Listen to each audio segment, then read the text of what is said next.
Bonjour. Alors, aujourd'hui, nous allons voir le mouvement d'une particule chargée dans un champ électrique.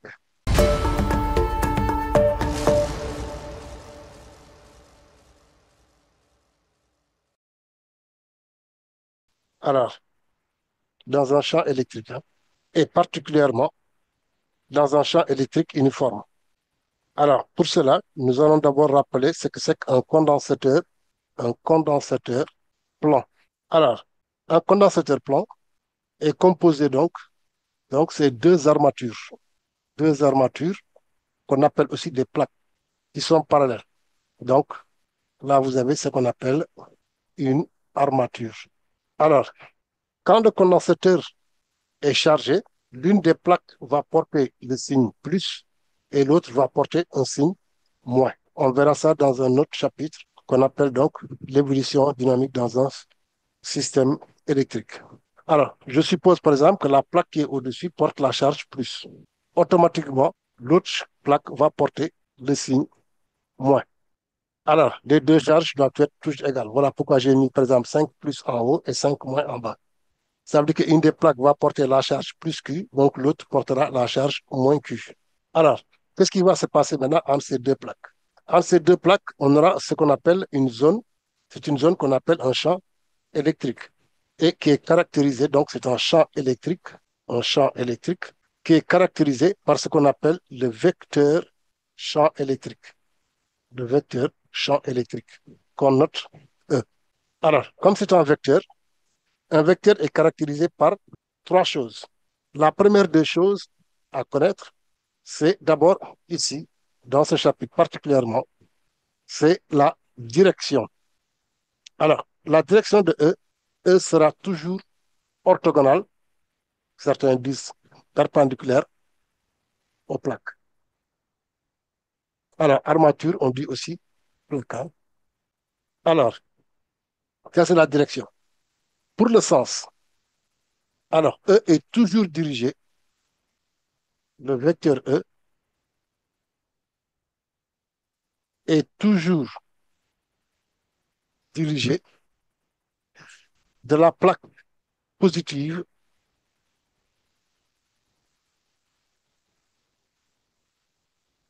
vers la plaque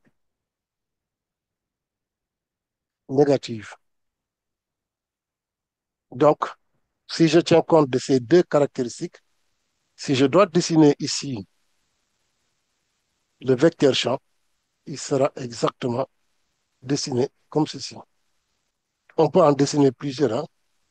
Alors, mais même si vous dessinez trois vecteurs, les trois vecteurs auront toujours le même sens, la même direction et la même valeur. Voilà pourquoi on dit que le champ est uniforme. Un champ est uniforme s'il garde la même direction, le même sens et la même valeur. Alors, la dernière chose, donc, c'est la valeur qu'on appelle l'intensité.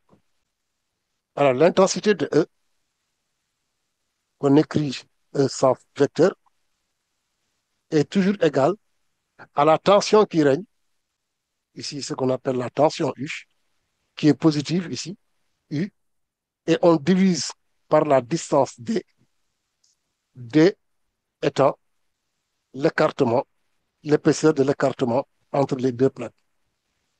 Bien sûr, dans cette formule, U sera toujours en volts, D en centimètres, en mètres, donc ce qui fait que E est toujours en volts par mètre. On peut aussi utiliser une autre formule, on verra ça tout à l'heure. Alors, donc voilà les caractéristiques de E. Alors, si on dit donc un champ uniforme, ce champ va garder la même direction, le même sens et la même valeur. Alors, dès qu'une particule rentre dans ce champ, la particule, attention, il faudrait qu'elle soit chargée. Si elle n'est pas chargée, il n'y aura pas d'influence sur la particule. Donc, il faudrait que la particule soit chargée. Donc, particule qui doit être chargée. Une particule chargée. Bien sûr, dès qu'on dit que la particule est chargée, ça veut dire que sa charge est Q. Alors, Q peut être positif ou bien négatif, mais jamais nul. Si elle est nulle, donc la particule ne subit aucune influence du champ. Alors, si cette particule maintenant pénètre dans un champ, alors elle est soumise à ce qu'on appelle la force électrique. Force électrique, qu'on note F égale à Q fois le vecteur E. Q fois le vecteur E. Alors, ainsi de suite. Ainsi, F aura aussi des caractéristiques, parce que c'est un vecteur. Alors, les caractéristiques de F. D'abord, je prends ce qu'on appelle la direction. Alors, pour F1, alors pour la direction, ce sera toujours F et ce sera toujours parallèle, collinéaire au champ E. Donc, si on regarde ce que j'avais dessiné au-dessus, on aura F est parallèle et donc vertical aussi. Sens. Je vais parler d'abord de la valeur. La valeur, on appelle aussi l'intensité. Alors, l'intensité qu'on note F, c'est un vecteur, est égale. Alors, puisque c'est toujours positif, on ajoute, donc la charge, on la met sous forme en valeur absolue, qu'on multiplie maintenant par la valeur de E. Alors, si on regarde ici, pour les unités, pour les unités,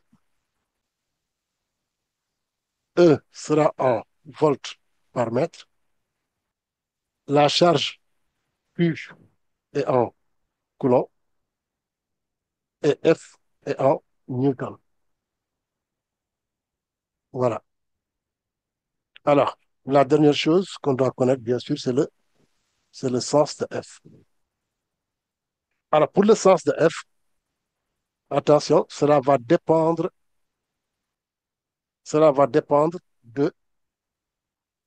du signe de la charge Q. Pourquoi cela dépend du signe de la charge Q? C'est un problème mathématique que vous connaissez tous. Alors, vous avez ici deux vecteurs. On a F qui est égal à Q fois E. On dit que les deux vecteurs, alors, sont collinaires.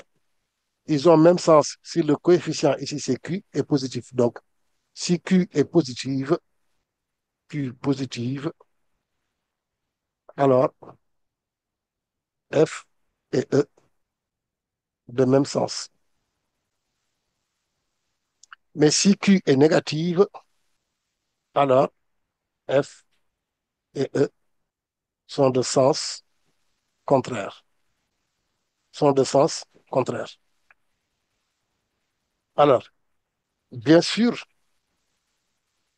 une fois on connaît tout cela, alors on peut faire maintenant ce qu'on appelle une étude dynamique. Étude dynamique d'une particule dans un champ uniforme, champ électrique uniforme. Alors, si on fait une étude dynamique, alors, première chose à définir, c'est le système. Il faut d'abord définir le système. Le système ici, ce sera la particule chargée. Bien sûr, quand on dit particule chargée, ça veut dire une particule qui porte une charge. Si c'est un électron, on dit électron. Si c'est un ion, on dit ion. Ainsi de suite. Alors, deuxième chose, il faut définir ce qu'on appelle le référentiel galiléen. Référentiel galiléen. D'accord? Ici, on prendra le référentiel de laboratoire ou bien on peut dire le référentiel terrestre. Bien sûr, supposé galiléen. Troisième chose, on fait ce qu'on appelle le bilan des forces. Alors ici, en général, le poids P sera toujours négligeable devant la force électrique.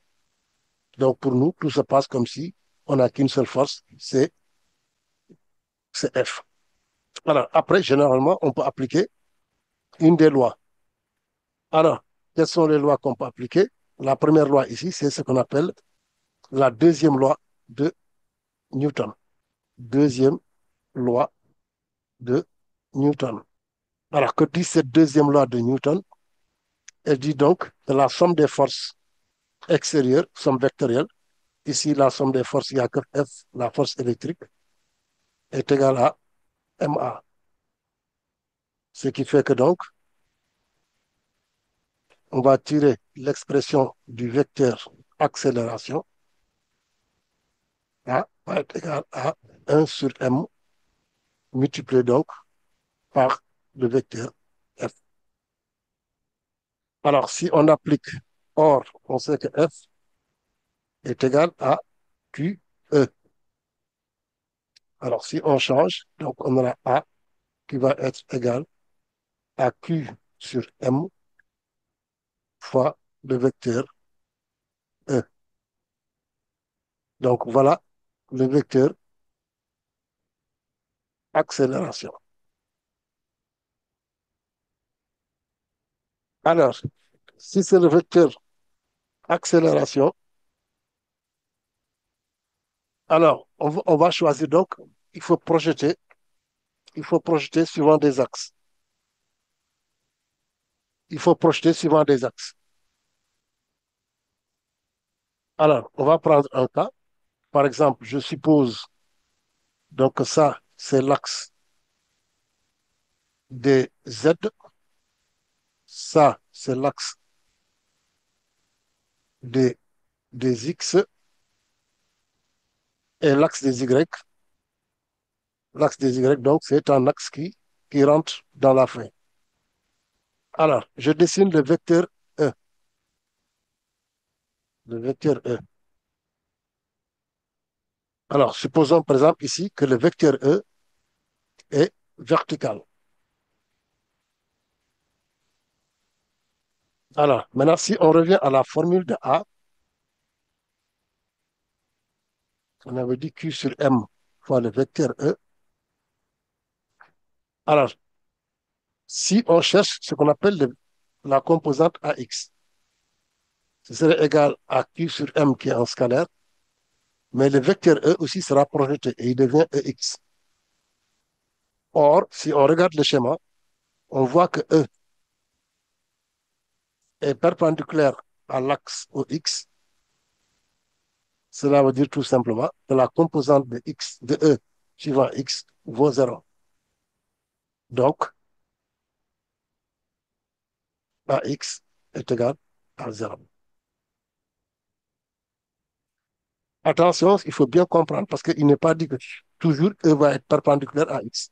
On peut avoir un cas où E serait dirigé donc suivant, par exemple, l'axe des X. Alors, deuxième chose, c'est le AY ici. Si on regarde AY, on aura encore Q sur M, mais le vecteur E étant parallèle à l'axe, non, étant perpendiculaire à l'axe des. Donc ici, on aura EY. Même chose aussi. Or, E est perpendiculaire à l'axe OY. Ce qui va nous donner EY aussi vaut 0. Alors, ce qui va nous donner donc AY est tout simplement aussi égal à 0. Alors, qu'est-ce qu'il nous reste? Il nous reste à chercher AZ.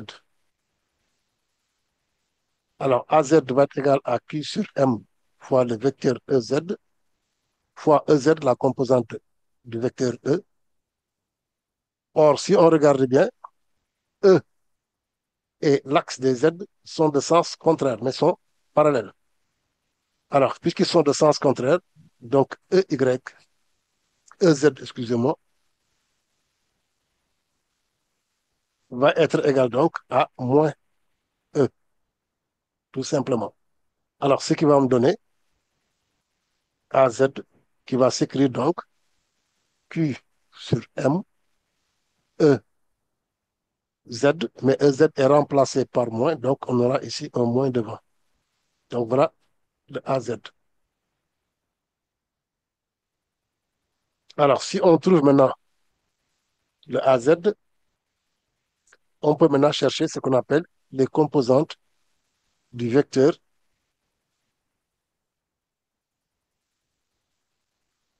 vitesse.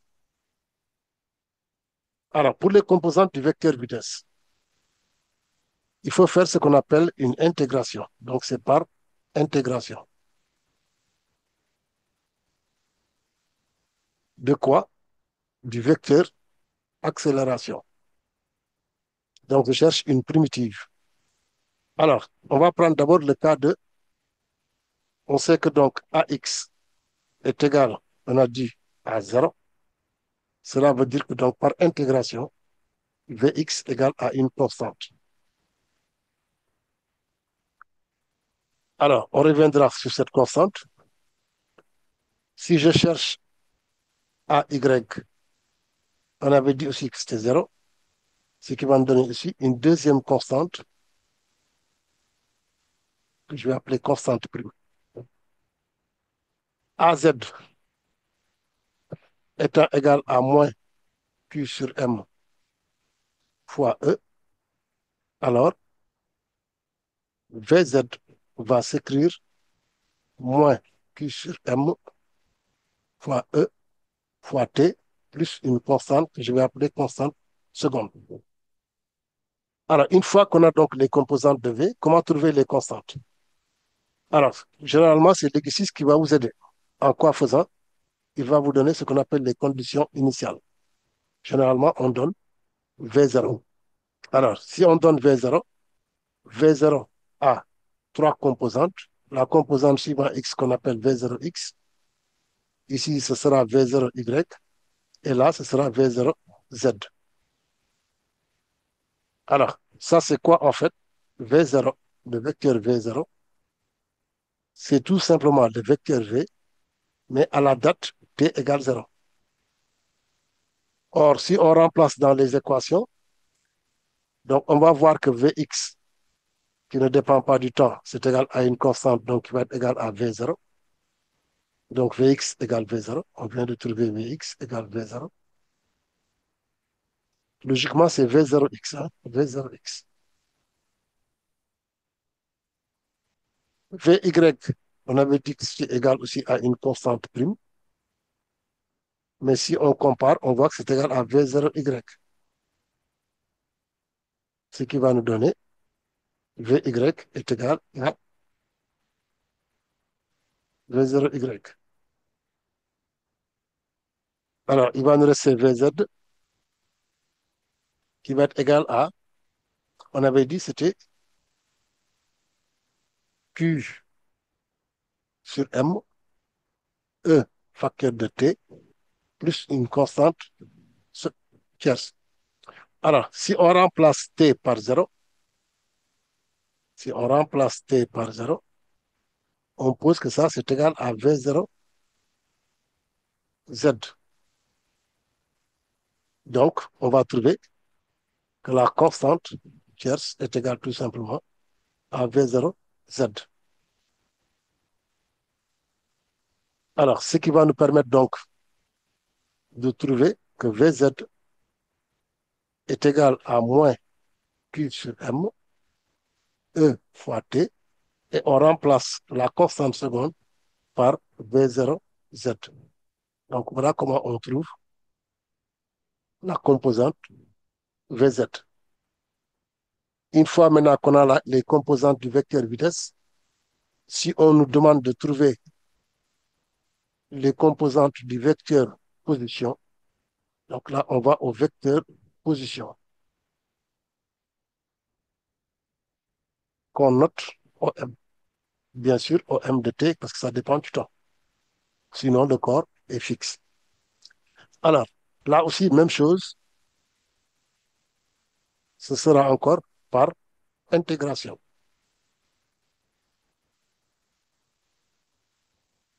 Intégration du vecteur vitesse.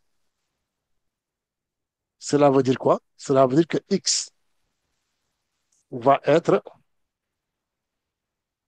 la primitive de Vx. Or, Vx est égal à V0x. Donc, ce qui va me donner V0x fois t plus maintenant une constante que j'appelle constante 1. Y, même chose, ce sera V0z, V0y, excusez-moi, fois t plus une constante 1, mais que j'appelle prime, et z par primitive va nous donner moins Q sur M, E, T carré, plus V0, Z fois T, plus une constante que j'appelle constante 1 tierce, seconde. Alors, comment trouver les constantes? Constante 1 prime, constante 1 tierce, seconde. Il, il faudra chercher ce qu'on appelle la position initiale, OM0. OM0, ce n'est rien d'autre que OM, mais lorsque T est égal au vecteur nul. Alors, bien sûr, on aura ici ce qu'on appelle X0. Suivant Y, ce sera Y0 et Z0. Attention, c'est le vecteur M0. Ce n'est pas le vecteur M0, mais ce sont les coordonnées du point M0. Alors, cela me donne quoi? Alors, je remplace dans X de T, X de 0 va être égal, on avait dit, à V0X fois 0 plus la constante 1. Et ça, c'est égal à X0. Donc, ça veut dire tout simplement que la constante 1 est tout simplement égale à X0. D'où l'équation de X, ce serait égal donc à V0 X de t fois T plus X0. Y de 0, même chose, c'était V0Y fois donc T est égal à 0, plus la constante 1 prime, et ça c'est égal à Y0. Donc, la constante 1 prime est tout simplement égale à Y0. D'où Y est égal à V0Y fois T plus Y0. Voilà comment on trouve l'équation horaire de Y. Maintenant, il nous reste Z. Alors, pour Z, on a Z de 0 qui va valoir, donc c'était, je pense, Q sur M. Je crois qu'il y avait un moins. E fois 0 au carré. Il y a le 1 demi, hein, plus V0Z de T égale 0, plus la constante 1 seconde. Et tout ça, c'est Z0. Donc, si on regarde bien, ça veut dire que la constante 1 seconde est tout simplement égale à Z0. D'où l'équation de Z va s'écrire moins Q, E sur 2M T carré plus V0Z T plus Z0. Et voilà l'équation. Donc voilà les trois équations horaires du mobile. Ici, le mobile, c'est la particule chargée qui se déplace dans le champ. Alors, pour trouver l'équation de la trajectoire, qui est souvent demandée, l'équation de la trajectoire, alors il n'y a pas une formule, mais ce qu'il faut faire, on choisit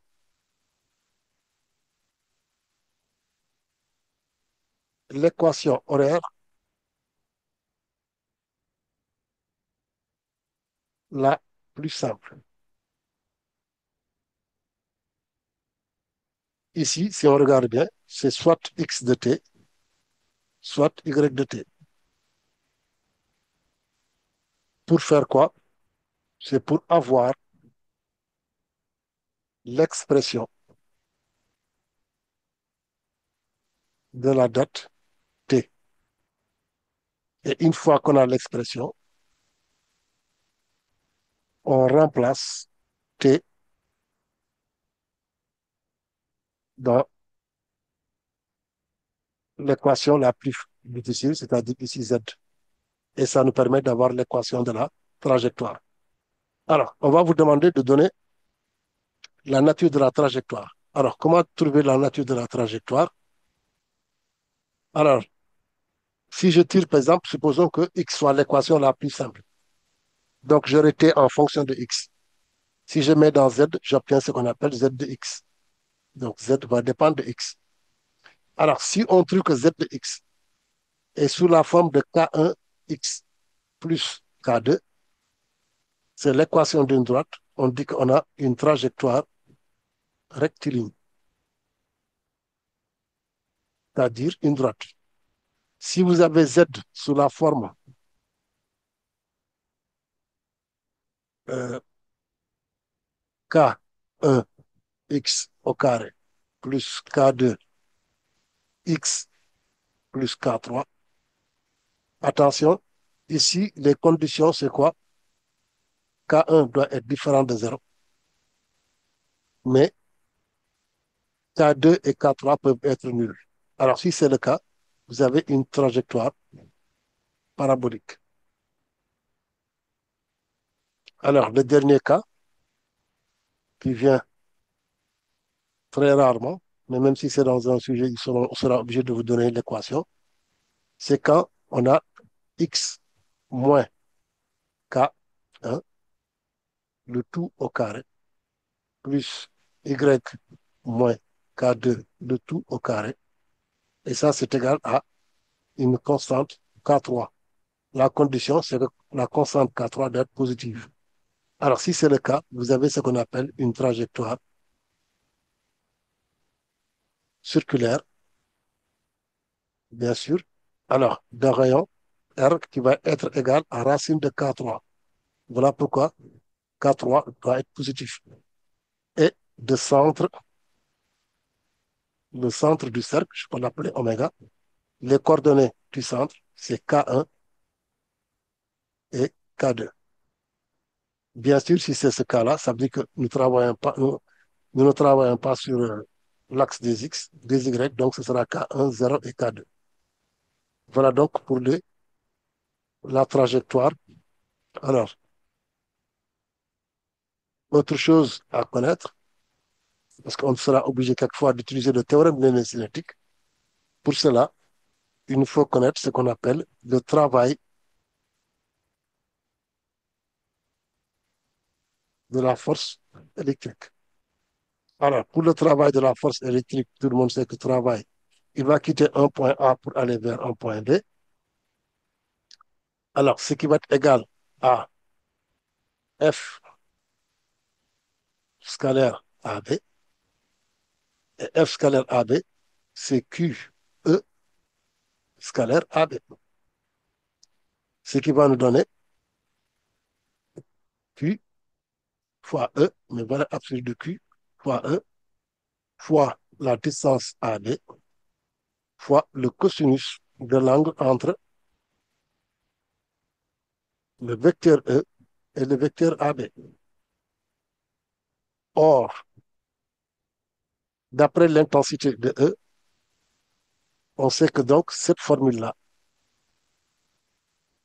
ça correspond à ce qu'on appelle UAB, c'est-à-dire le potentiel de A moins le potentiel de B. Donc, la formule du travail, c'est égal donc du travail de F, la force électroélectrique, va être égal à F. Donc, le travail va être égal à donc Q multiplié par. Alors ici, il n'y a pas la valeur absolue, hein, c'est bien Q. Donc, ce sera Q multiplié par la tension UAB. Ce qui va nous donner Q, facteur du potentiel au point A moins le potentiel au point B. Alors, la remarque, c'est quoi? On voit que ce travail ne dépend pas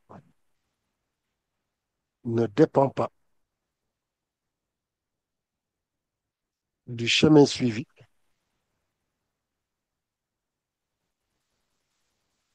Alors, on dit que la force électrique est une force conservative. Or, tout corps qui est soumis à une force conservative va avoir ce qu'on appelle une énergie potentielle. Mais là, on va dire énergie potentielle électrique. Et quelle est la formule de l'énergie potentielle électrique? C'est tout simplement EP égale à la charge Q multipliée par le potentiel. Donc, ça dépend du potentiel. Voilà. Et qui dit énergie potentielle dit aussi énergie mécanique.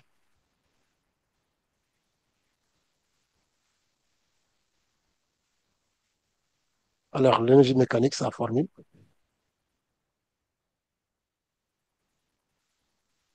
c'est EM.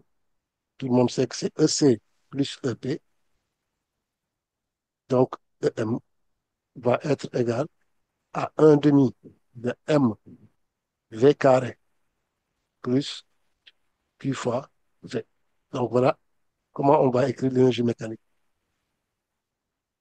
Alors, puisque F est une force conservative et qu'on s'est rendu compte que le poids était négligeable, donc la seule force qui s'applique sur la particule, c'est la force électrique.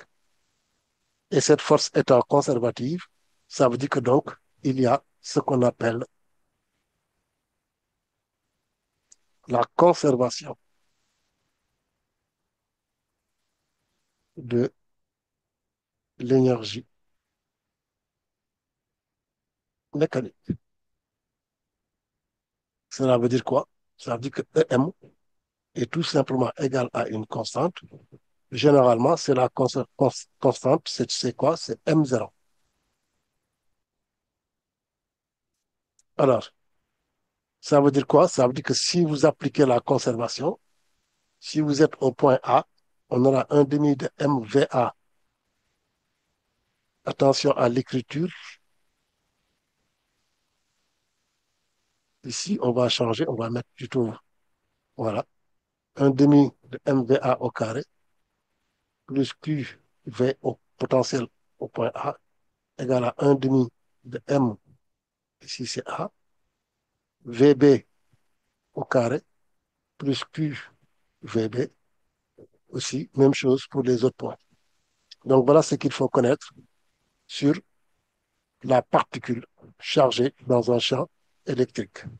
Alors voilà le premier exercice. On a un canon à électrons. Vous verrez plus tard quand on fera l'effet photoélectrique que quand on chauffe une plaque, elle émet des électrons. Alors, on vous dit un canon à électrons est constitué d'un filament qui, lorsqu'il est porté à une haute température, émet des électrons de vitesse initialement nulle. Alors, moi, élève, premier réflexe que je dois avoir, je souligne vitesse initiale négligeable. C'est très important. Alors, ça veut dire que donc j'ai déjà une vitesse. Ces électrons sont ensuite accélérés. Alors, là aussi, quelqu'un pourrait me dire pourquoi je ne soulignerai pas accéléré. C'est intéressant. À l'intérieur d'un condensateur dont les armatures A et B sont verticales. Alors ici, les armatures A et B sont verticales. Tout à l'heure, dans le résumé, j'avais fait des armatures horizontales. Alors, on me dit entre lesquelles règne un champ électrique uniforme. Donc, je souligne ça aussi. Ça veut dire qu'eux ne va jamais changer, ni en sens, ni en direction, ni en valeur. Alors, on néglige le poids. Ah, ça aussi, c'est intéressant. Ça veut dire que donc, la particule ne sera soumise qu'à la force électrostatique. Alors, on me dit aussi que le référentiel est supposé galiléen, donc je n'aurai pas à répéter. Alors, première question, on me demande de donner le signe de la tension. Alors, on me demande de donner le signe de la tension. La tension, c'est ce qu'on appelle aussi la différence de potentiel. UAB, qui est égal à VA moins VB. Alors, pourquoi j'avais souligné sans vitesse initiale? On a dit sans vitesse initiale. C'est intéressant. Cela veut dire quoi? Ça veut dire que si la particule, on la lâche, elle va aller dans le sens imposé par la force électrique. La particule va aller dans le sens imposé. La particule part dans le sens imposé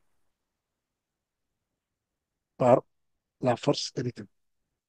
Or, nous savons que dans la vie, deux choses qui portent des charges de signe, de même signe, se repoussent, mais que ces deux choses de charge de signe contraire qui s'attirent. Alors, cela veut dire quoi ici donc? Ça veut dire automatiquement que B, la plaque B, porte une charge électrique opposée à celle de l'électron. Or, l'électron est chargé négativement, ça veut dire que B porte la charge plus et A va porter la charge moins. Donc, voilà une méthode qu'on peut utiliser. La deuxième méthode, pourquoi j'ai commencé par celle-là? Parce que beaucoup d'entre vous ne la connaissaient pas. Alors, la deuxième méthode, c'est quoi? Vous avez E, le vecteur E qui est dirigé vers A. Ça veut dire que donc, A porte la charge moins et B porte la charge plus. Voilà aussi une autre méthode. Cette méthode, tout le monde pouvait la trouver. Donc, l'autre méthode, c'est au cas où on vous donne. Alors, dans les deux cas, maintenant, on sait que c'est A qui porte le signe moins. Donc, ça veut dire que UAB est positif. Alors, UAB va prendre toujours le signe du premier nommé. Ce sera toujours donc le signe du premier nommé. Donc, ici, ça veut dire quoi? Ça veut dire que UAB est tout simplement négatif. Pourquoi? Parce que A porte la charge moins. Deuxième chose, alors qu'on me demande, c'est la deuxième question, on me demande de déterminer les coordonnées du vecteur accélération. Alors, bien sûr, tout le monde sait ce qu'il faut faire. Il faut d'abord définir ce qu'on appelle le système. Ici, le système, c'est l'électron.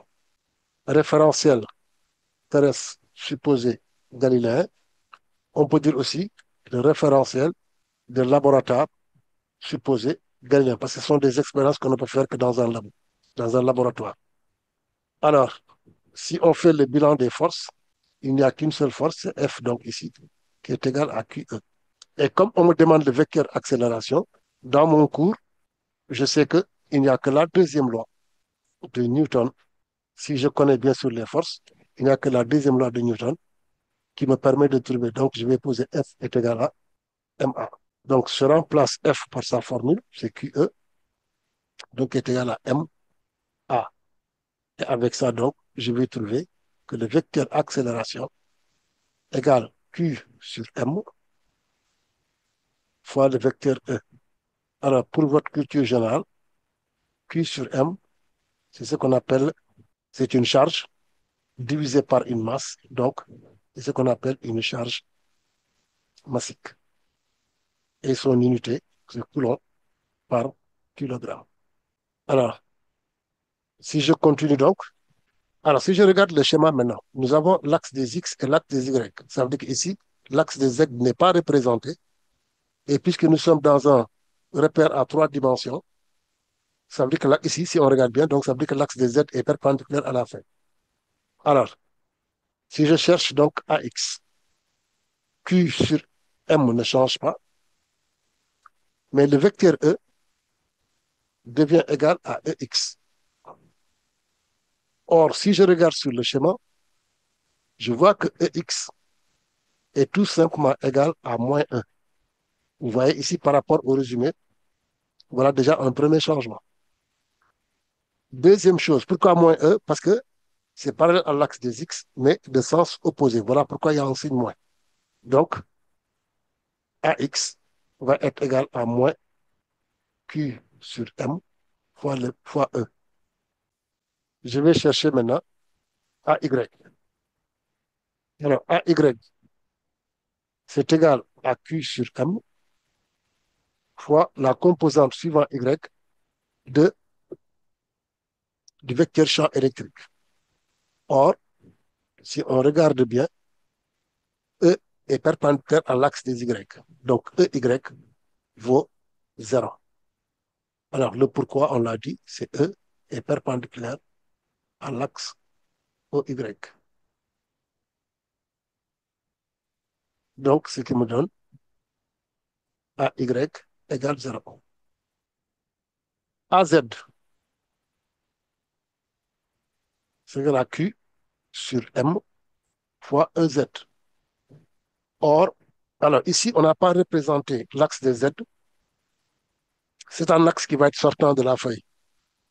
Donc, qui sera perpendiculaire à E. Ce qui fait que EZ va valoir 0. Pourquoi? Parce que E aussi est perpendiculaire à OZ. Donc, AZ vaut 0. Donc, voilà les coordonnées du vecteur accélération. Alors, si je veux chercher les coordonnées du vecteur vitesse, alors pour les coordonnées du vecteur vitesse, on avait dit qu'il faut faire ce qu'on appelle une intégration. Alors, par intégration, on va trouver que AX, c'était, on avait AX égale à moins Q. Donc, AX était égal à moins Q sur M fois E. Donc, par intégration, on va trouver ce qu'on appelle Vx. Alors, moins Q sur M fois E, multiplié par T, mais il faut ajouter une constante. Alors, comment trouver la constante? Alors, je vais chercher ce qu'on appelle Vx lorsque T vaut 0. Vx lorsque T vaut 0, on avait dit sans vitesse initiale. Voilà pourquoi j'ai vais souligner sans vitesse initiale. Donc, c'est égal à 0. Mais si je passe par la formule qui est là, je vois que donc ça c'est égal à quoi? À moins Q sur M, E, mais je remplace T par 0, ce qui donne tout ça, c'est égal à 0, plus la constante. Donc, ça veut dire que la constante est nulle. Donc, Vx est tout simplement égal à moins Q sur M fois E fois T. Donc, voilà l'expression de Vx. Alors, pour chercher Vy, on avait AY qui est égal à 0. Donc, par intégration, on sait que 0, sa primitive, c'est une constante. Ça veut dire que tout simplement, que Vy est égal à une constante, que je vais appeler constante prime. Même chose aussi, si je calcule Vy lorsque t vaut égal à 0, on sait que c'était sans vitesse initiale, donc Vy0 égale 0, et ça, c'est égal donc à la constante prime. Donc, ça veut dire encore que Vy est égal à 0. Vz, alors nous avons Az qui vaut 0. Même chose, ça veut dire que Vz est égal aussi à une constante, que j'appelle constante seconde. Et là aussi, on sait que Vz, lorsque t égale 0, là, on sait que c'est sans vitesse, donc Vz0 est égal à V00, c'est ce qui est nul. Donc, on va trouver que la constante tierce est nulle. Donc, ça veut dire aussi que Vz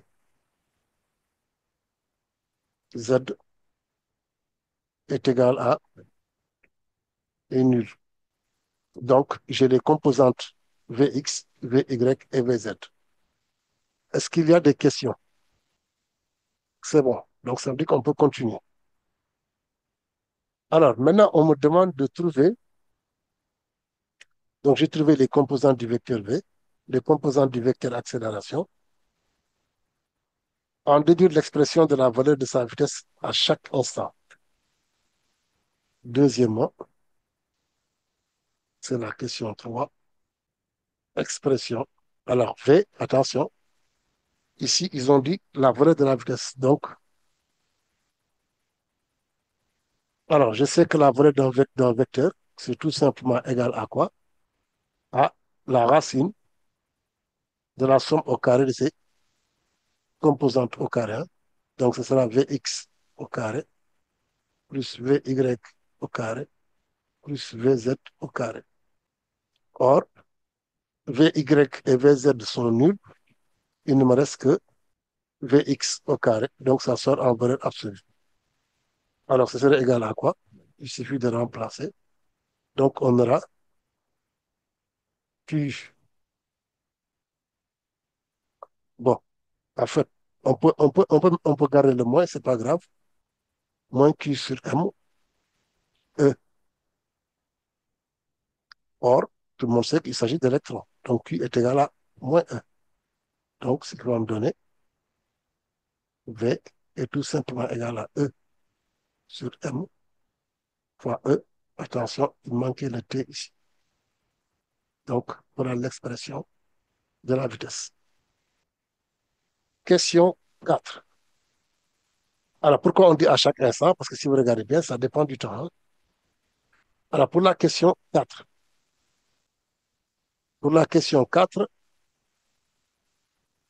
on nous demande d'établir les équations horaires de son mouvement. Puisqu'on a cherché AX, VX, les composantes de A et les composantes de V, si on demande ici les équations horaires, ça ne peut être que X, Y et Z. Équation horaire. Alors, nous allons commencer par X. Et comment on trouve cela? Il faut utiliser ce qu'on appelle encore l'intégration. Par intégration de quoi? Du vecteur V. Donc, on va trouver que X va valoir. Alors, on a dit c'est E sur M grand E fois T carré. Mais bien sûr, il y a un demi plus V0, V0Y, V0X c'est 0. Et bon, je vais le mettre quand même. V0XT plus X0. Or, on sait que V0X égale 0 et X0 est égal à 0. Pourquoi? Parce que les particules rentrent en O. Or, l'origine O, X0 est égal à 0. Donc, ce qui me donne X est tout simplement égal à 1 demi petit e sur M fois grand E fois T carré. Donc, voilà l'équation horaire de X. Donc, je vais chercher maintenant l'équation de Y. Alors, pour chercher l'équation de Y, d'accord. Alors, on continue sur la même lancée. Je vais chercher l'équation de Y qui part. Alors, comme Vy est égal à 0, ça veut dire que Y est égal à une constante, que je vais appeler constante prime, par exemple. Alors, ce qui va me donner quoi? Logiquement, on devrait écrire un demi, etc., de AY, T carré, etc. Alors, ici, or, même chose, on sait que Y0 égale 0, parce que le point rentre par le point O. Ça veut dire quoi? Ça veut dire que la constante prime est aussi égale à 0. Et ce qui va me donner Y égale 0. Alors, le dernier point, c'est chercher Z. VZ étant nul, donc je peux mettre la constante seconde. Même chose, ça rentre par le point O, donc ça veut dire que ZO est égal à 0. Donc on va trouver que l'équation suivant Z est égale à 0.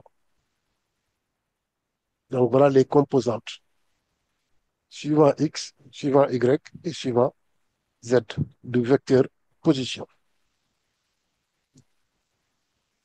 Alors, ce n'est pas demandé, mais on peut le noter en remarque. C'est quoi?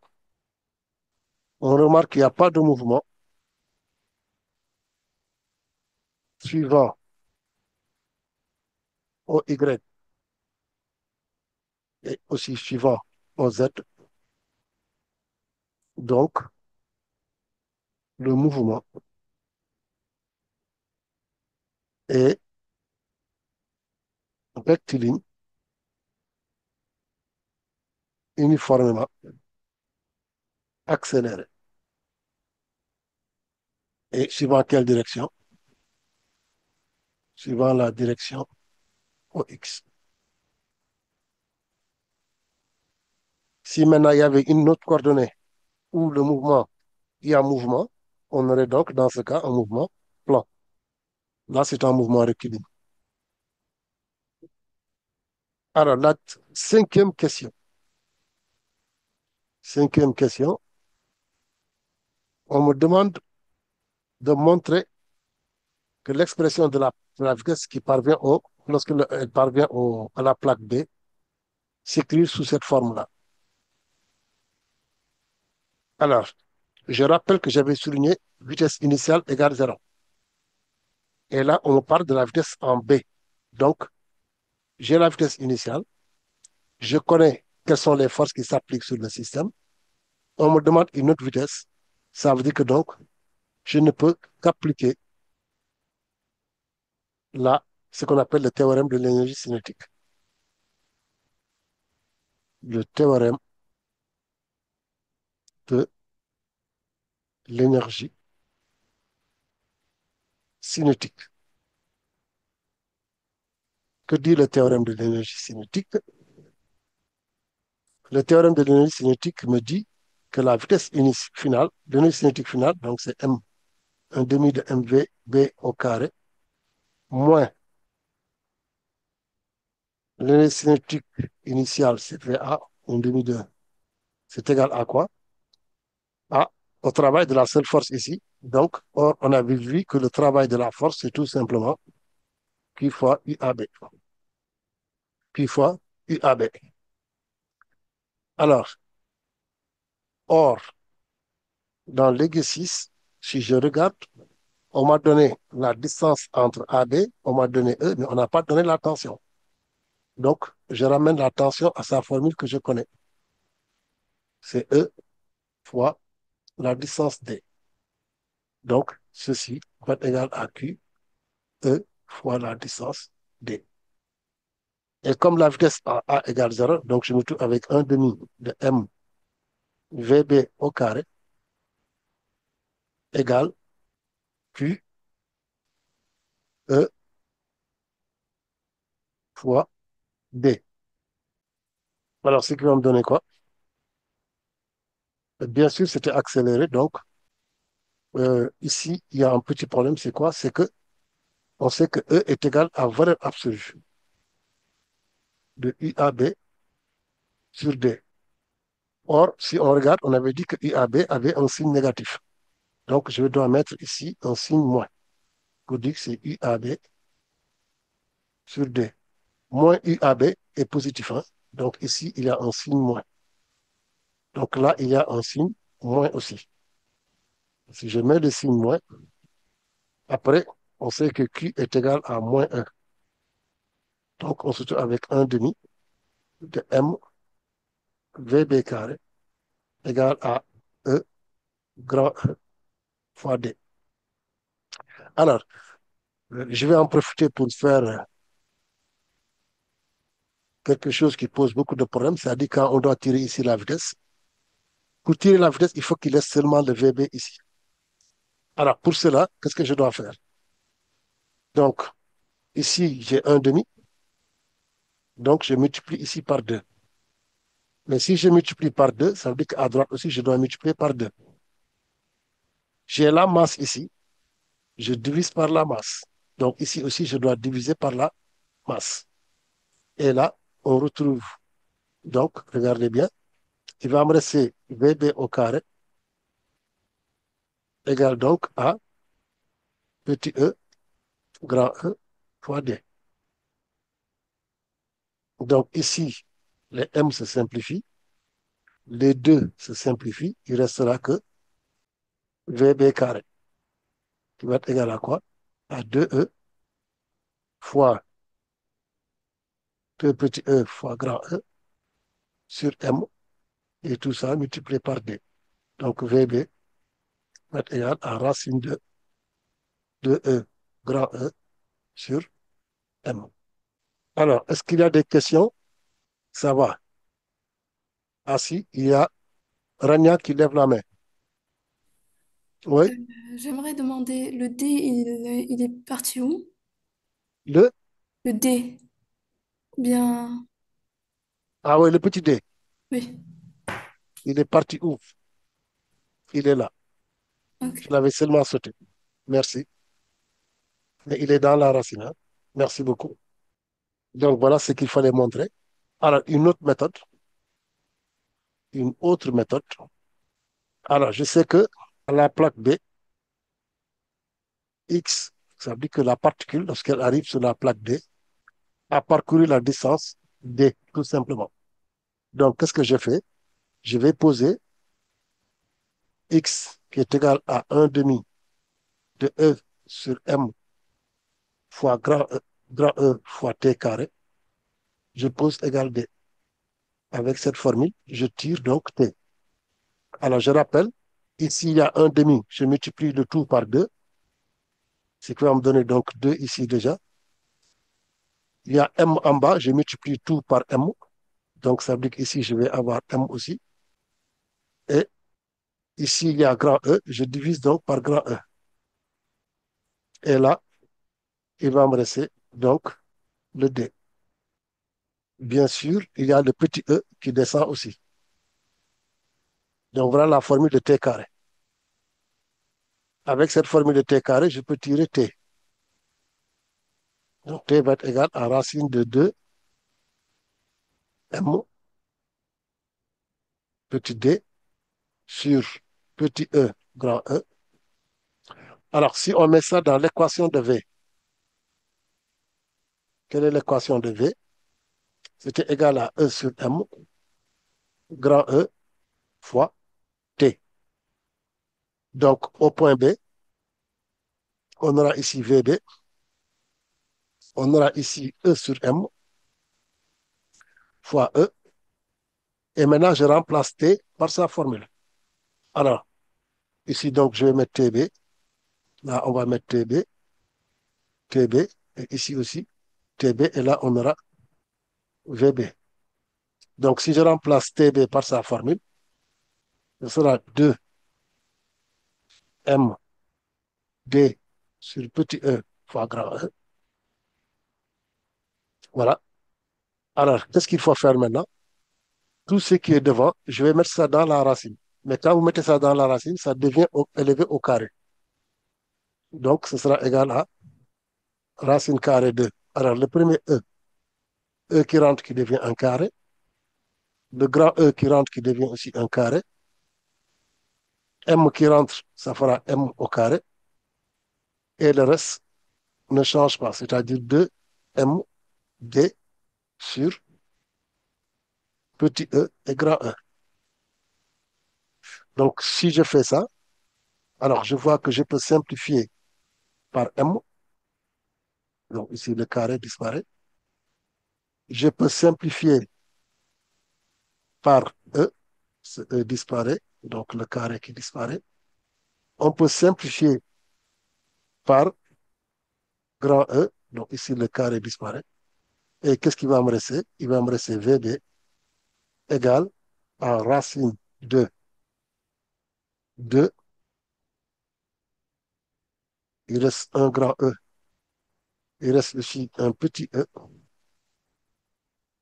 divisé par M, petit m en bas. Et l'ensemble est multiplié par D. Je pense que c'est la même chose. Voilà, on retrouve la même chose. Donc voilà une autre méthode aussi, en utilisant les équations. Donc la question 5, la dernière question. Après, donc, vous aurez, je vous passe la parole. Pour la question 5, on me demande de calculer la valeur de VB. Alors, pour calculer VB, il suffit seulement de remplacer dans la racine Alors, le grand E, c'est 6,010 puissance 4. Je rappelle qu'il faut garder comme on l'a écrit. Comme ça permettra de respecter les chiffres significatifs. Multiplié par petit e. Petit e, c'est 1,70 puissance moins 19. Je divise l'ensemble par la masse M, qui est égale à 9,11 10 puissance moins 31 kg. Et l'ensemble est multiplié par la distance petit d. Attention à petit d, puisque c'est en centimètres. Donc, je mets 10 puissance moins 2. Je dois faire donc la racine de tout ceci. Et si c'est bien fait, on doit trouver, donc on trouve 2,51 10 puissance 7 mètres par seconde. Voilà pour l'exercice. S'il y a des questions, mais intervenez au moins. Intervenez. Oui, Rania. J'aimerais savoir, pour revenir dans l'autre méthode, à la question 4.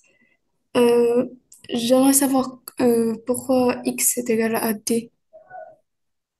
Voilà. Si tu regardes le schéma, regarde la distance qu'il va parcourir pour arriver au point sur la plaque B. Ça donne la distance qu'il a parcourue, c'est exactement égal à la distance qui sépare les deux plaques. Or, la distance qui sépare les deux plaques, c'est petit d. Voilà pourquoi j'ai posé x est égal à d. Ça va? Ok, merci. Alors, il n'y a pas un autre? D'accord. Donc, on va passer à l'exercice 2. Alors, voilà l'exercice 2. Là, ce sera interactif. Donc, il faudra participer. Déjà, alors, vous avez, alors, je rappelle, donc, première chose à faire, je souligne accélère. Adhésion, bord, c'est intéressant parce que je vois que c'est chargé positivement. Césio pénètre en haut, c'est intéressant. À l'intérieur d'un condensateur plat, les plaques sont P et Q. Rania, ici, tu vois déjà qu'on te donne encore la distance petit d. Mais cette fois-ci, les plaques sont horizontales et équidistante de l'axe. Ça veut dire que l'axe OX passe exactement au milieu des plaques. Entre les armatures, vous avez vu, on applique une tension qui est égale à UPQ. UPQ, qu'on appelle ici U tout simplement, c'est égal à VP moins VQ. Et on a choisi le point O comme origine des espaces. Ça veut dire que O est l'origine du repère. Alors, un ion est représenté par le point M et il entre en O avec le vecteur vitesse. Ici, nous avons un vecteur vitesse qui est horizontal. Et ça, c'est intéressant, le vecteur vitesse. Alors, vous avez tout. On vous demande de donner les caractéristiques. Alors, qui va me donner les caractéristiques du vecteur champ électrique. Donc, les caractéristiques de E. Je vous écoute, hein. Là, vous participez. Qui va me donner les caractéristiques de E, c'est-à-dire le sens, la direction et la valeur, ou bien l'expression. Allons-y. Apparemment, vous dormez tous, hein. Je vais prendre au hasard comme ça. Alioune Kane. Ah non, attendez, il y a Rania qui a levé la main. Rania, oui. Euh, E est dirigé de la plaque PAQ. E est dirigé de la plaque PAQ. C'est juste, mais ça, c'est le sens. Et la direction? La direction, elle est perpendiculaire à l'axe de X. Très bien. Alors, je vois que Madou, qui n'avait pas parlé, avait proposé horizontal, gauche vers droite. Attention, on a bien dit que le vecteur champ est toujours perpendiculaire aux plaques. Oui, Alioune Kane. Maintenant, pour la valeur, on va devoir appliquer la deuxième loi de Newton. pour sa valeur. Oui. Pourquoi tu vas appliquer la deuxième loi de Newton alors que tu ne connais pas le vecteur A? Et c'est à partir de là-bas qu'on va chercher le vecteur A. Non. C'est bien d'avoir essayé, mais c'est pas ça. Quelqu'un d'autre? Allez, soyez plus actifs vous aussi. Vous avez oublié le résumé. Dans le résumé, on a bien mis. Alors, donc, euh, le sens, la direction, on a trouvé. Direction, donc, c'est vertical. Ça répond ici à quoi? Perpendiculaire au X. Et c'est pas fini, c'est aussi perpendiculaire au Y aussi, qui n'est pas représenté. Le sens, Ragnan nous l'a donné, elle a bien trouvé, c'est de P vers Q. Donc, ça veut dire que on a un champ qui est vertical descendant. Alors, il nous reste la valeur Alioune. Tu nous reviens ou bien Alioune Khan? Oui, Tu nous reviens. Qu'est-ce que tu nous proposes? je sais. Alors, Parce que je tu ne pensais sais que pas. c'était la deuxième loi de Newton, mais c'est pas ça.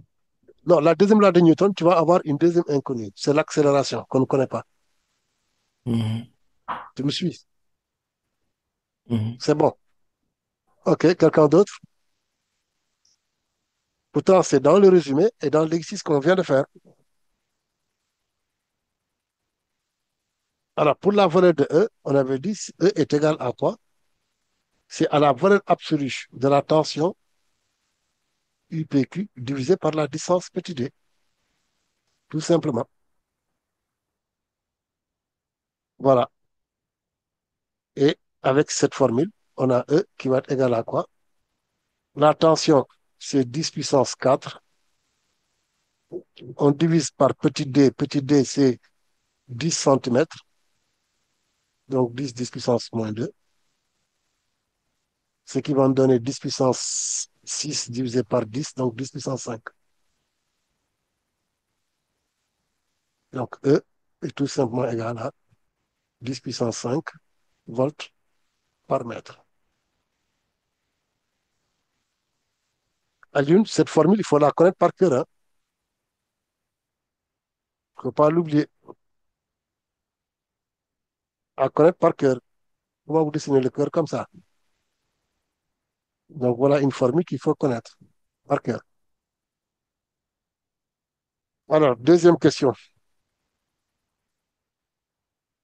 qui va nous donner, qui prend la parole pour nous guider sur les expressions de AX à Y.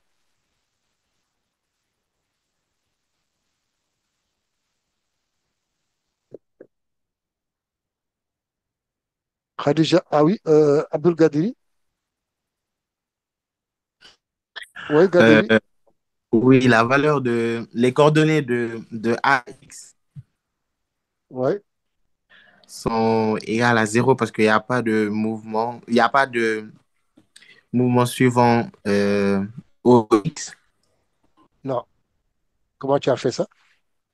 Il y a un mouvement Parce parce que que, déjà, attends, regardez bien. Il est rentré en haut. Il a un vecteur de vitesse qui est horizontal. Ça veut dire que donc déjà, il y a un mouvement suivant l'axe des X. Gadiri, tu me suis? oui, oui, oui, oui, oui, oui. Ouais, donc, il ne faut pas appliquer ça. Alors, il y a Alioune Khan, il y a Sukenelo. Bon, mais j'ai vu Alioune Khan en premier. On va essayer Alioune Khan. Du coup, c'est ici qu'on va utiliser la deuxième loi de Newton. Magnifique. On va utiliser la deuxième loi de Newton. Alors, bien sûr, avant de l'appliquer, je rappelle le cérémonial. Il faut définir le système ici. Donc, c'est Lyon-Bord. Le référentiel terrestre supposé galiléen. Bilan des forces, c'est la force électrique. Et puis, appliquer la deuxième loi de Newton. Alors, la deuxième loi de Newton dit quoi? Dit que F est égal à MA. Il faut remplacer F par sa formule. C'est Q fois E égale à MA. Donc, A est égal à... Alioune, je t'entends pas, hein? A est égal à... Le vecteur A. A est égal à Q fois E sur M. D'accord. Donc, on va dire Q sur M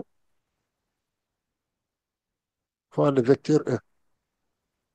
Très bien. Donc, voilà le vecteur accélération. Alors, une fois qu'on a le vecteur accélération, Alioune Kane toujours, on t'écoute. Comment tu vas faire Maintenant, pour trouver AX? on regarde sur X Très bien. Alors, AX, c'est égal à quoi, d'après toi? à 0 Pourquoi c'est égal à zéro? parce que c'est perpendiculaire à l'axe des X. Qui est perpendiculaire à l'axe des X? Euh, le Hmm. E, Très bien. Donc, ce sera Q sur M fois EX. Or, comme il a dit, E est perpendiculaire à EX, à l'axe OX. Donc, ça veut dire que EX vaut zéro. Donc, Alioune, c'est très bien. C'est bien Q sur c'est zéro. AX est égal à zéro. Très bien.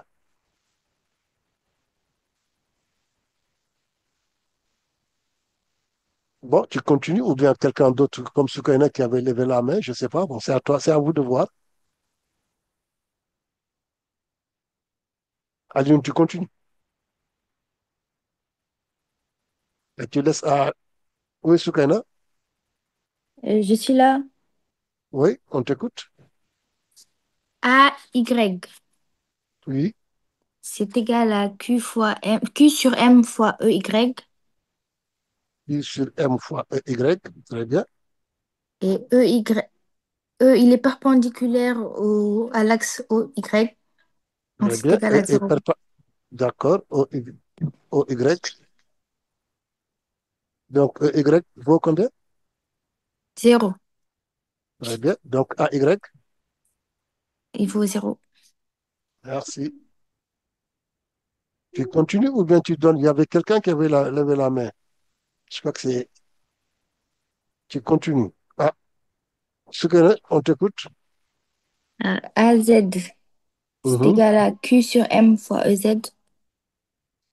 AZ égale à Q sur M fois EZ. Oui. Et EZ, il est parallèle et de Mhm. sens opposé à l'axe OZ.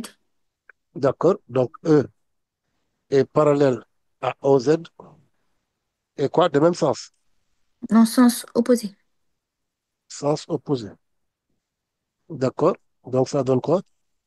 Donc, AZ est égal à moins Q sur M fois E. Donc, EZ est égal à moins E. Oui, Excellent. Donc, tu vas trouver que AZ est égal à moins moins Q sur M sur M fois E. fois E. Très bien. Alors, ici, on va utiliser quelque chose. On voit que Q est égal à quoi? Q à moins E. Q est Non, égal à moins, E. c'est égal à plus E. Donc, AZ va s'écrire moins petit e sur M facteur de E. Ah non, oui, oui, c'est ça, c'est bien. C'est bon. Alors, on a trouvé donc AX, AY, AZ. Est-ce qu'il y a des questions?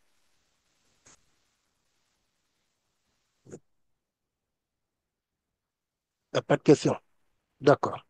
Alors, on va à la question 2. Non, la question 2, on vient de la faire. Donc, on va à la question 3. On vous demande d'en déduire les coordonnées VX, VY, VZ. Alors, Alioune Kane, Du coup, on va faire par intégration. très bien. Mhm. Après, on prend Vx. Alors, on t'écoute, hein? On- Je peux revoir la valeur de AX. AX, oui. AX, c'était zéro. Du coup, Vx, ce sera C1. D'accord. Vx égale à C1. Très bien. Et on part à V0, V0 de X pour voir. Voilà. V0 de x, c'est égal à quoi? C'est égal à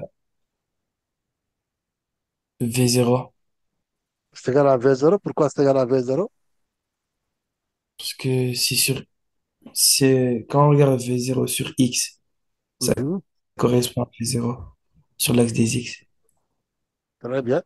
On voit que le vecteur V0 est sur l'axe des x. Donc, sa composante suivante, c'est bien lui-même. Donc, allume, Vx est égal à. Vx est donc égal à V0. Très- Alors, apparemment, tu es le seul à lever la main. Donc, tu continues. Du coup, pour Vy, je peux revoir la valeur de AY. Oui, on va chercher AY. AY est égal à.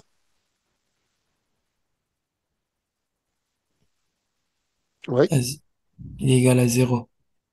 Du d'accord. coup, V Mhm. de Y, ça va être C2. Très bien. Égal à C2. Et V0 de Y, c'est égal à 0. Très bien. Donc, Du vous coup, VY. 0. Et ça, c'est très bien. Apparemment, vous tous, vous savez ce qu'il faut faire et vous ne voulez pas intervenir. C'est Du coup, bien. Hmm. VZ, Oui, VZ. je peux revoir la valeur de AZ. C'est juste devant toi, en haut. Ah oui. Du coup, Mhm. on fait moins E sur M Moins E sur M. fois ET. Fois, T, monte un peu. Non, il n'y a pas de D ici, hein. non, T, j'ai dit T. T, Ah, d'accord. Fois T plus C3.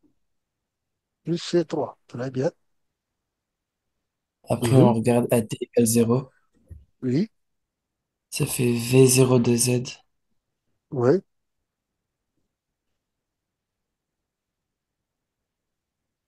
V0 de Z. C'est combien? Hmm. Je ne t'entends pas, hein. Oui, je réfléchis. Ah, d'accord, tu réfléchis. Excuse-moi dans ce cas. C'est égal à 0. Pourquoi c'est égal à 0? J'ai essayé de poser sur l'axe des Z et j'ai regardé. Oui. Pourquoi V0Z égale 0?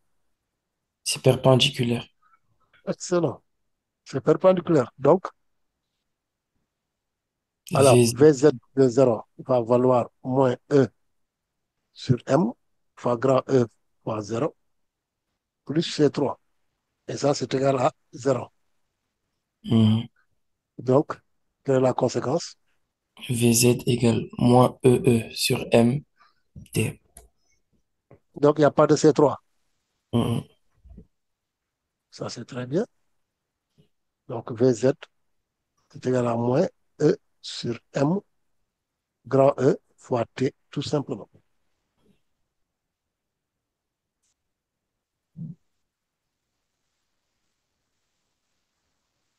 D'accord. Donc, c'est bon. On a répondu à la question 3. Merci. On va essayer de trouver quelqu'un d'autre. Pour la question 4, il lève la main. C'est Aline Khan qui lève la main ou bien il a oublié de couper son micro.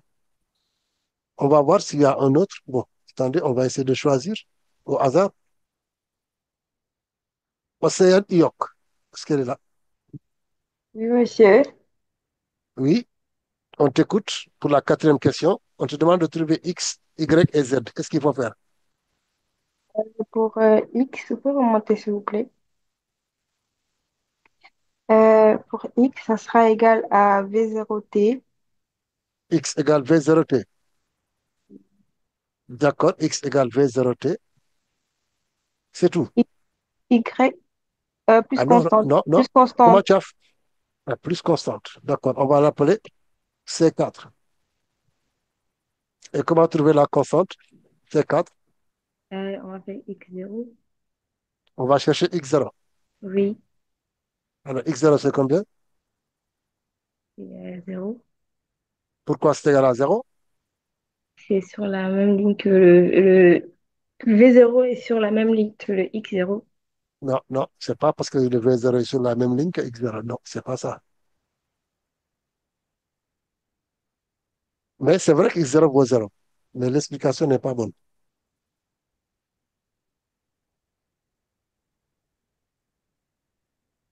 Bon, d'accord, on reviendra là-dessus.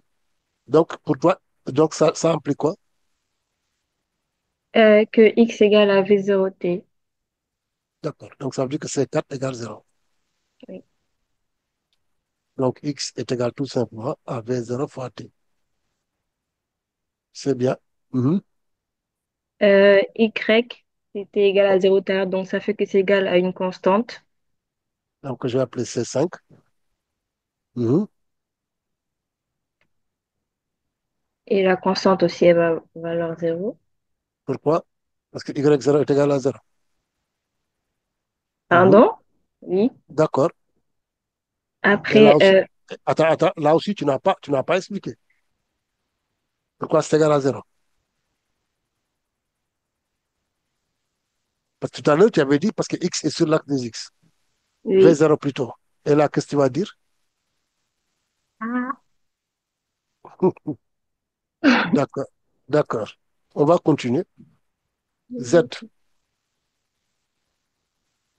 Z. Z va être égal à moins un demi de EM Oui. sur M sur E D'accord. Mhm. T carré. T carré Oui. Mhm. plus V0, V0Z. V0Z, on avait dit c'était combien? Oui, moins V0Z, c'était 0. D'accord. Donc, plus 0. Mhm. Oui.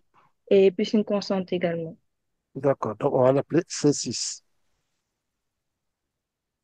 Or, Z0, c'est combien? Z0, c'est 0 parce que V0 est perpendiculaire avec. Les réponses que tu donnes, les explications. Bon, pour X0, Y0, tout ça, tu as trouvé. Donc, ça veut dire que C6 vaut 0. Donc, Z est égal à moins un demi de E sur M fois T carré. On est d'accord? Alors, Effectivement. est-ce que... D'accord, c'est bon.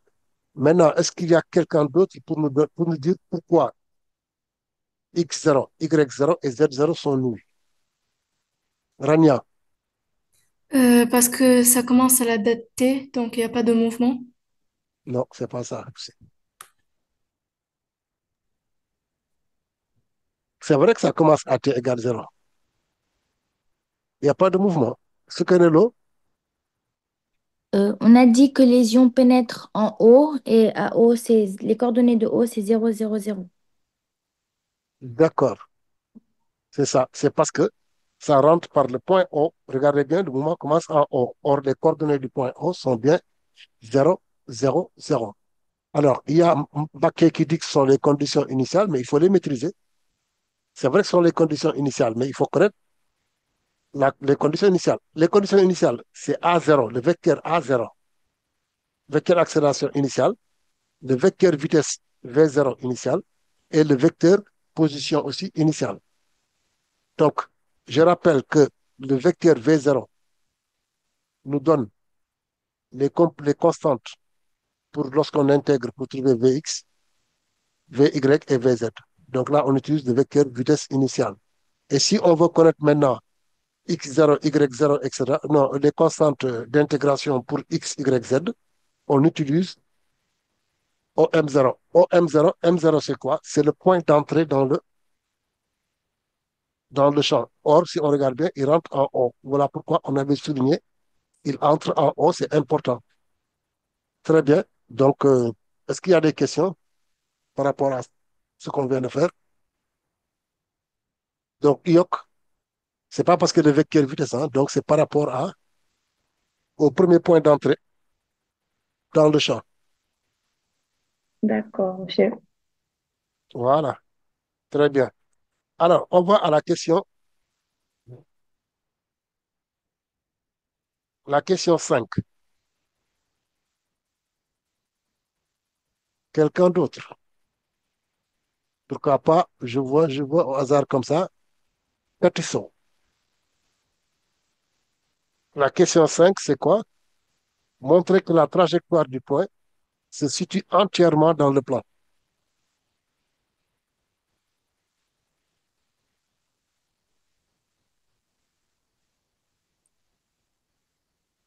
Euh, c'est parce que il y a, euh, il y a qu'une seule force, Mhm. c'est la force électrique. Oui, Donc,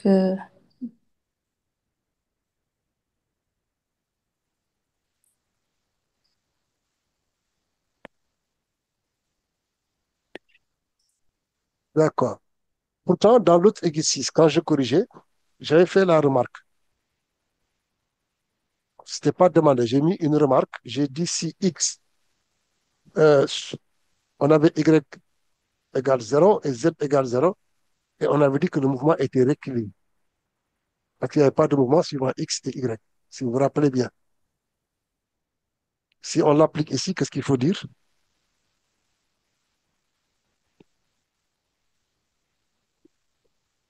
Alors, je vois que Ahmadou nous dit si on avait un angle.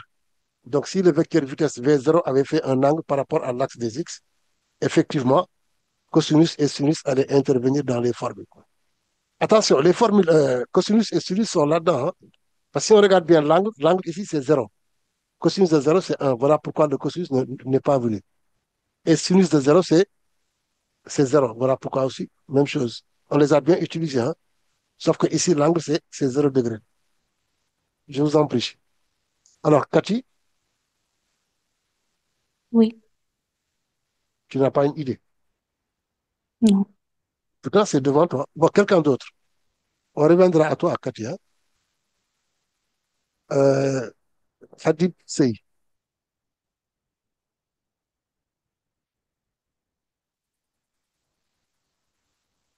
Hadib Sey, Oui, oui. On demande de montrer que le mouvement est plan. Qu'est-ce qu'il faut faire?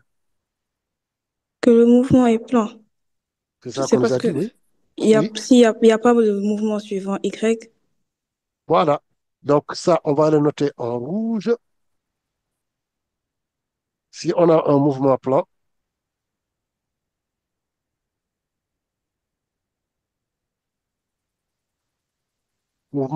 si il n'y a pas de mouvement suivant une direction, suivant une direction.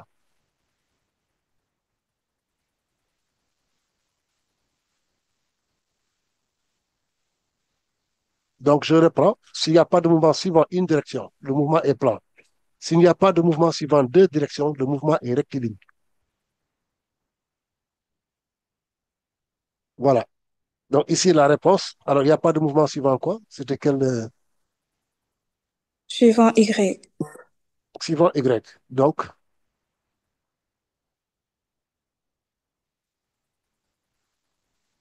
pas de mouvement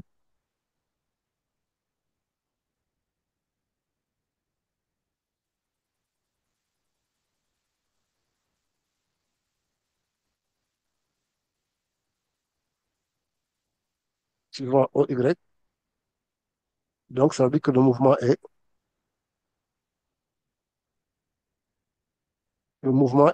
est plan. Alors, dans quel plan? C'est l'autre plan. Donc, c'est bien le plan X, O, Z. Donc, voilà la réponse à la cinquième question. Merci, Khadibara. Je reviens à Bati pour la sixième question. La sixième question, c'est établir l'équation de la trajectoire. Qu'est-ce qu'il faut faire?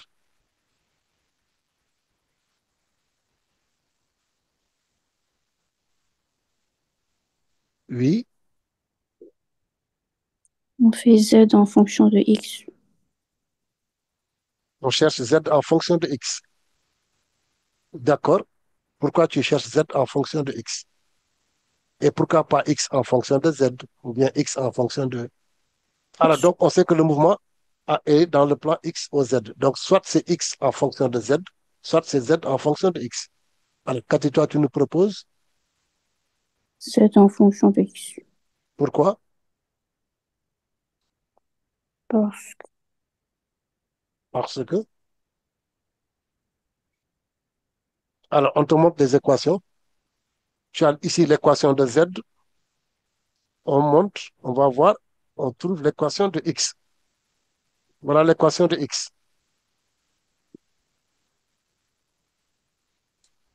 Donc, qu'est-ce qu'il faut faire?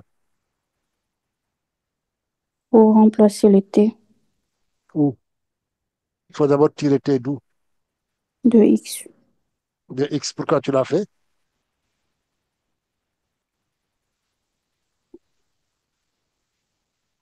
Pourquoi tu as tiré X de T?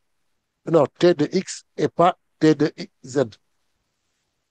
Parce que c'est plus évident. Voilà. On utilise ce qui est le plus facile. Donc, c'est l'équation de... Alors, équation de la trajectoire. Donc, X égale V0T. Je tire ici X qui va être égal à... excusez-moi, c'est T qu'on cherche. T est égal donc à X sur V0.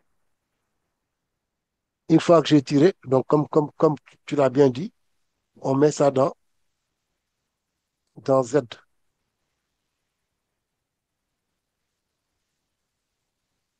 Alors, Z, c'est moins un demi, E. Alors, ici, j'ai l'impression qu'on a sauté de grand E. Voilà. Moins E sur M, grand E, et on remplace T carré par X sur V0 au carré. Donc, ce qui va me donner Z est égal à moins un demi E sur M, grand E sur V0 carré fois X au carré. C'est ça, Cathy. Oui. D'accord. Cathy, Oui. quelle est la nature de la trajectoire? Euh,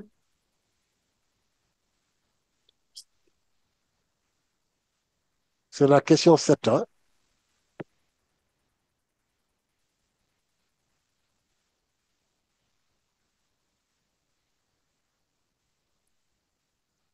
Tu ne l'as pas. J'ai vu qu'il y avait Gatiri qui levait la main. Moi, je pense que la trajectoire, elle est parabolique parce que nous avons elle est écrite sous la forme d'une fonction polynôme du second degré. Très bien. Donc, on voit que Z est de la forme Z égale K1 x au carré plus K2 x plus K3 avec ici. Donc, on voit que K1 est différent de 0, K2 est égal à 0 et K3 aussi est égal à 0. Donc, c'est bien l'équation. La trajectoire, donc, est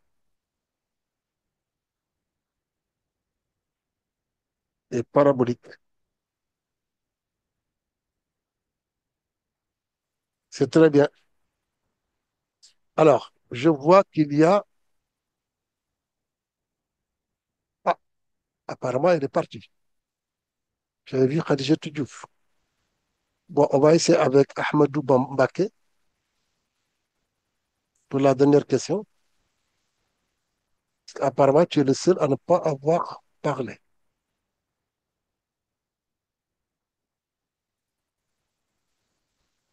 Ahmadou Mbake, oui. Pour la question 8. Allô? Oui. Euh, on demande les coordonnées de X, S, Y, S et Z, S du point de sortie au champ. Mhm. Euh, le point de sortie au champ, c'est après la plaque Q, n'est-ce pas? Après la plaque, Q. non, c'est les plaques sont horizontales, hein. La particule va sortir entre P et Q. Ah, ok, non. Oui, ok. Oui. X devrait être égal à V0. Alors, attendez, la particule, elle sort vers P ou vers Q? Normalement, elle sort vers Q parce que vu qu'elle est D'accord. verticale, vu qu'elle est Non, verticale, non, c'est pas parce qu'elle est verticale, hein, c'est pas ça.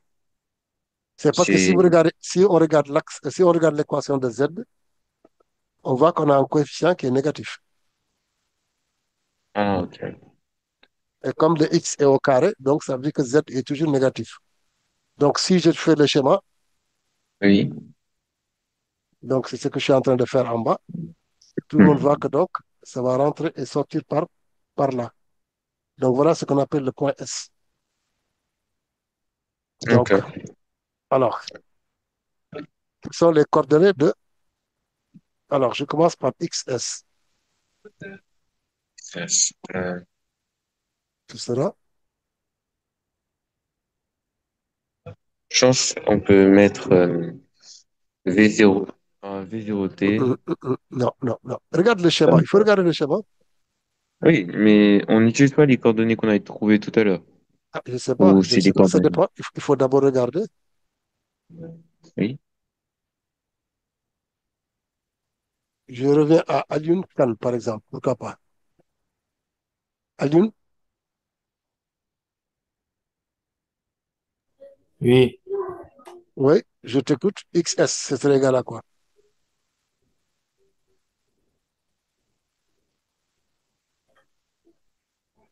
je sais On pas. remonte, on va remonter l'exercice, on va voir le schéma.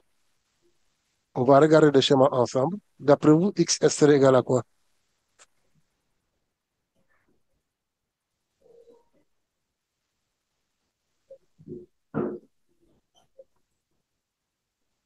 Mais, euh, je vois que Rania n'a pas... Oui, c'est Amadou Mbake. Oui, Mbake. Je X pense est égal que à... c'est V0 cosinus Non, de... non, non, non. Tu ne regardes pas le schéma. Oui, Tu n'as pas le regardé le schéma que schéma. vous... Oui. Ok. Rania, C'est pas égal à L, la très largeur. bien. C'est tout simplement L. C'est ça le XS.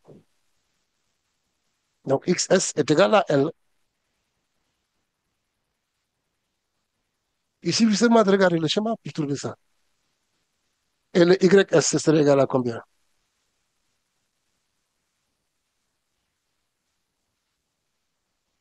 YS, c'est combien? Rania? Non, non, non, c'est pas toi. Oui, vas-y, oui. XS, YS, c'est pas zéro. C'est 0, très bien, parce qu'on avait dit que Y égale 0, quel que soit. Et maintenant, pour le ZS, là, je vais faire appel maintenant à Amadou Bamba, à Adjun Khan, oui. C'est pas le D. Non, c'est pas D. D, si tu vois, D, c'est ça qu'on appelle D, hein. Ça n'a rien à voir. Alors, effectivement, on a oublié de mettre les axes. Ça, c'est l'axe des X. Là, c'est l'axe des Y, des Z. L'axe des X, on ne le voit pas. Là, je serai obligé de revenir à Ahmed Mbake. Ahmed Mbaké, oui. Hum,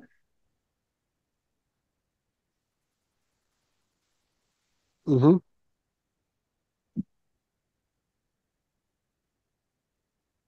Sur l'axe des Z, je pense que ça doit être égal à soit D, soit E, je pense. Non, non, non, non, non. Quelqu'un d'autre? Ah, il y a Kati Khadissaou.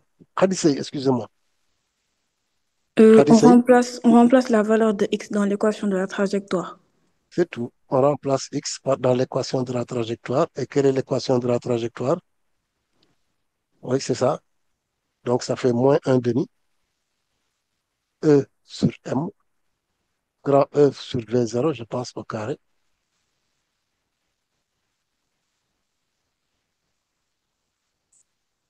Multiplié maintenant par, on remplace, c'était x au carré, et x au carré, ça va faire L au carré. Donc, les coordonnées, voilà les coordonnées de x, y, z du point de sortie S. Donc, il y a c'est le schéma qui vous donne beaucoup de choses. Une fois qu'on l'exploite, le reste, ça devient facile, hein. Alors, la dernière question,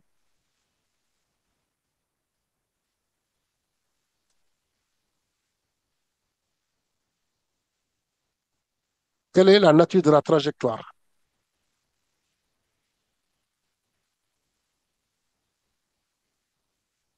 Quelle est la nature de la trajectoire lorsque x est supérieur à L? Donc, c'est la question 9. Alors, je vais vous aider un tout petit peu parce qu'il est l'heure. Donc, x, si x est supérieur à L, ça veut dire que donc la particule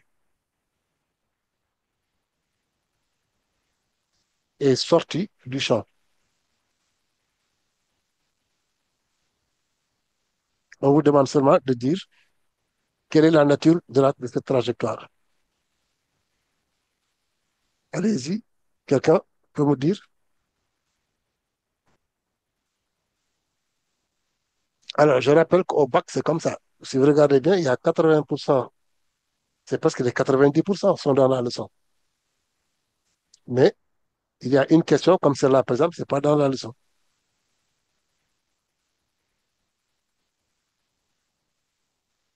Soukaina,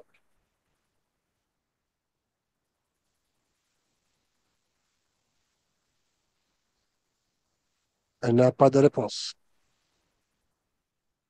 Gati,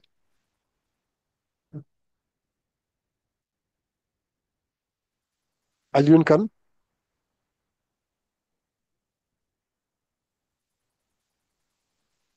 voilà, je vais vous aider un tout petit peu. Quelles sont les forces qui s'appliquent sur la particule lorsqu'elle sort du champ? Oui, Ahmed Mbaké. Ah non, c'est Gadiri. Il n'y a personne. Quelles sont les forces qui s'appliquent sur la particule lorsqu'elle sort du champ? Oui, Mbaké. Mbaké, tu ouvres, tu fermes. Gadiri aussi, même Euh, chose. Voilà, Mbaké, oui. hum, Lorsque je sors du champ, je pense que ça doit être des forces soit des forces de pesanteur, soit des forces de frottement. Mais on avait dit qu'on négligeait le poids, non? Oui, mais donc ça veut dire que c'est seulement les forces de frottement, non? Non, on est dans un vide. Ah, c'est dans le Alors, vide. qui? Ah, Ah, il y a Alioune Kane qui lève la main. Alioune, Oui. qu'est-ce Vous que pouvez tu veux nous répéter la proposer? question. Hein? Vous pouvez répéter la question. J'ai dit quelles sont les forces qui s'appliquent sur la particule lorsqu'elle sort du champ. Ben, c'est le champ électrique. Non, quand ça sort du champ, il n'y a plus de champ électrique, hein. Donc, aucune force ne s'applique sur la particule. Comment on appelle ce système? Un système sur lequel aucune force ne s'applique.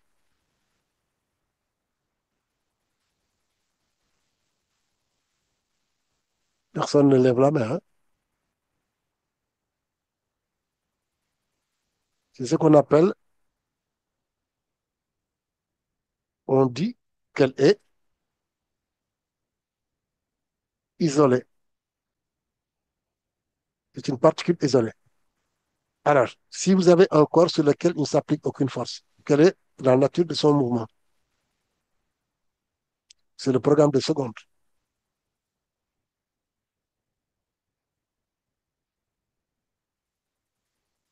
Personne? Soukaina? Euh, Alors, oui, l'objet est immobile. non. Parce qu'il est sorti avec une vitesse au point S.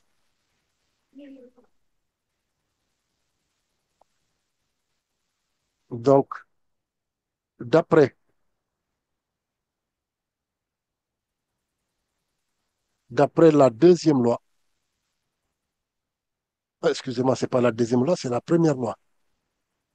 D'après la première loi de Newton, vous vous rappelez, la première loi de Newton dit, si un corps n'est soumis à aucune force, ou que bien les forces qui sont, se compensent, Il a une chute.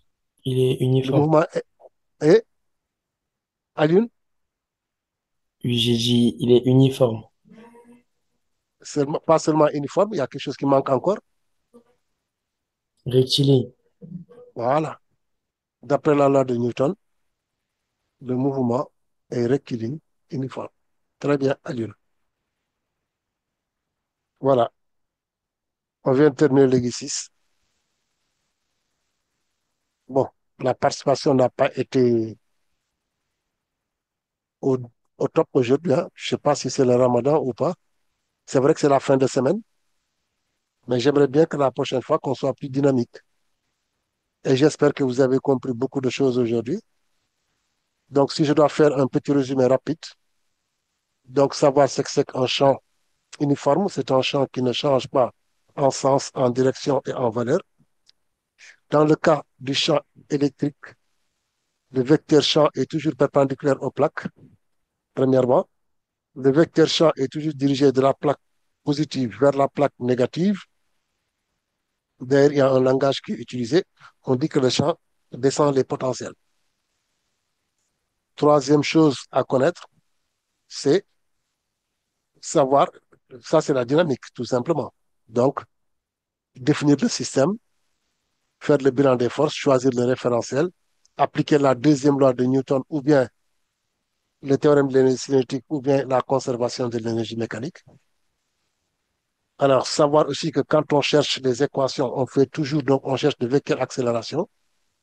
On fait par intégration, on trouve le vecteur vitesse.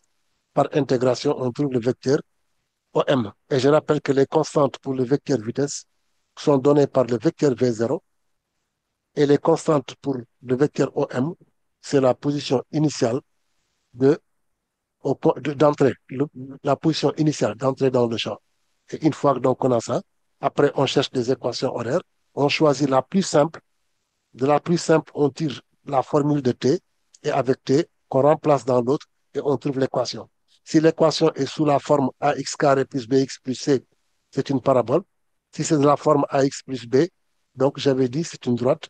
Et si c'est la forme x moins a au carré plus y moins b au carré égale à une constante positive, la trajectoire est circulaire. Mais dans le champ électrostatique, ce sera toujours soit un mouvement rectiligne ou bien un mouvement parabolique. Merci beaucoup. À la prochaine fois. N'oubliez pas, c'est le samedi de 16h à 18h.